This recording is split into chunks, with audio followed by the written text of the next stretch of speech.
ក្រោយពេលដែលម៉ៃដាវីកាត្រូវបានមហាជនរិះគន់យ៉ាងចាស់ដៃទៅលើរូបរាងដ៏ស្គមរីងរៃរបស់នាងហើយនោះបច្ចុប្បន្ននេះមហាជនកំពុងតែធ្វើការរិះគន់បន្តទៀតទៅលើរូបរាងកាយរបស់ Jenny ដែលជាតារាសម្ដែងដ៏ល្បីនៅក្នុងប្រទេសថៃផងដែរ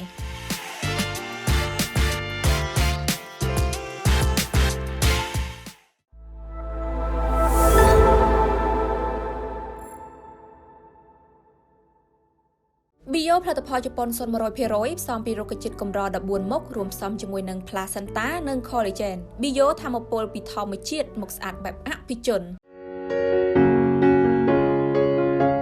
Jenny គឺជាតារាសម្ដែងស្រីថៃម្នាក់ដែលគាត់គឺមិនមែនតែជាអ្នកសម្ដែងតែមួយមុខទេគាត់ក៏ជាតារាបង្ហាញម៉ូដផងដែរហើយបច្ចុប្បន្ននេះផងដែរ Jenny គឺកំពុងតែទទួលបានការរិះគន់ខ្លះៗផងដែរពីមហាជនក៏ដូចជាអ្នកគ្រប់គ្រងរបស់ខ្លួនក្រោយពេលដែល Jenny បានធ្វើការសម្រស់គីឡូស្គមរីងរៃមិនខុសពីម៉ៃដាវីកាប៉ុន្តែនៅត្រង់កន្លែងនេះមិនបានជាធ្វើឲ្យ Jenny មានអារម្មណ៍ថាពិបាកចិត្តឬក៏ការຕົកជាមួយនឹងសម្លេងរបស់មហាជននៅក្នុងការរិះគន់ទៅកាន់រូបរាងកាយរបស់គាត់ប្រមាណនោះទេដោយសារតែ Jenny គឺគាត់បានយល់ច្បាស់អំពីចំណង់ចំណូលចិត្តនិងអ្វីដែលគាត់ចង់បាននៅត្រង់កន្លែងនេះចង់ឲ្យបងប្អូនទាំងអស់គ្នាធ្វើការបើកចិត្តនៅក្នុងការទទួលយករូបរាងកាយរបស់នរណាគេម្នាក់មែនទែនទៅរូបរាងកាយរបស់យើងគឺយើងម្នាក់ៗគឺជាអ្នកកំណត់បងប្អូនក៏ដូចគ្នាដែររូបរាងកាយរបស់បងប្អូនក៏បងប្អូនទាំងអស់គ្នាមានសិទ្ធិនៅក្នុងការកំណត់ថាតើបងប្អូនទាំងអស់គ្នាចង់រស់នៅជាមួយនឹងរូបរាងកាយដែលស្គមឬក៏បងប្អូនទាំងអស់គ្នាចង់រស់នៅជាមួយនឹងរូបរាងកាយបែបមានសាច់បែប chubby ឬក៏បងប្អូនទាំងអស់គ្នាចង់រស់នៅជាមួយនឹងរូបរាងកាយដែលធាត់អញ្ចឹងសម្រាប់រូបរាងកាយរបស់យើងនេះគឺខ្លួនយើងជាអ្នកកំណត់ភាពធាត់ភាពស្គមគឺខ្លួនយើងសេចក្តីសុខគឺខ្លួនយើងតែម្ដង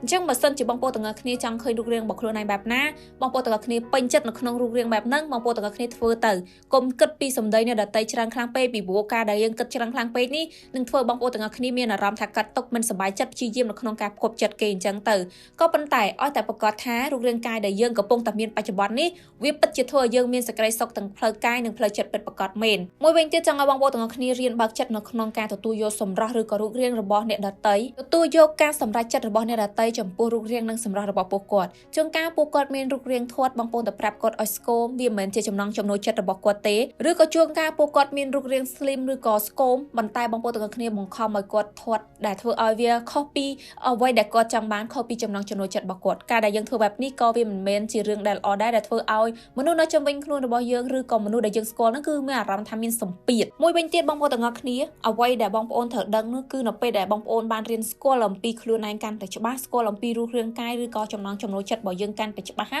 នៅពេលនោះបងប្អូនទាំងអស់គ្នានឹងលែងមានអារម្មណ៍ថាបងប្អូននឹងមានសម្ពាធពីមជ្ឈដ្ឋាននៅជុំវិញខ្លួនហើយជាស្ដែងដូចជា Jenny អញ្ចឹងឃើញរូបរាងកាយរបស់គាត់អញ្ចឹងទេប៉ុន្តែគាត់មានទម្លាប់ល្អគាត់បរិភោគអាហារសុខភាពគាត់បរិភោគអាហារដែលល្អចំពោះសុខភាពរបស់គាត់អ្វីដែលសំខាន់គឺគាត់មានទម្លាប់នៅក្នុងការហាត់ប្រាណជាប្រចាំថ្ងៃថែមទៀតផងដែលជារឿងមួយដែលល្អចំពោះសុខភាពនិងទម្លាប់រស់នៅរបស់គាត់មែនទែនអញ្ចឹងនៅត្រង់កន្លែងនេះចង់បងប្អូនទាំងអស់គ្នាដឹងថាការដែលយើងស្គាល់ពីចំណង់ចំណូលចិត្តនិងអ្វីដែលយើងចង់បានគឺជារឿងដែលសំខាន់សម្រាប់ជីវិតយើងខ្លាំងមែនទែនបើសិនជាបងប្អូនទាំងអស់គ្នាមិនទាន់ស្គាល់ច្បាស់ពីអ្វីដែលខ្លួនចង់បានទេព្យាយាមនៅក្នុងការនៅជាមួយខ្លួនឯងសួរខ្លួនឯងឲ្យបានច្រើនហើយកុំព្យាយាមប្រៀបធៀបខ្លួនឯងជាមួយនឹងអ្នកដទៃត្រូវគិតពីចំណុចវិជ្ជមានមកខ្លួនឯងដែលយើងកំពុងតែមានបច្ចុប្បន្ននៅបានច្រើនទៅបងប្អូនទាំងអស់គ្នារស់នៅជាមួយនឹងក្តីសុខរស់នៅជាមួយនឹងភាពរីករាយបានជារៀងរាល់ថ្ងៃចឹងនៅក្នុងវីដេអូមួយនេះខ្ញុំមានការចែករំលែកជូនប៉ុណ្ណឹងអរគុណច្រើនជួបគ្នាជាមួយនឹងខ្ញុំនៅវីដេអូក្រោយ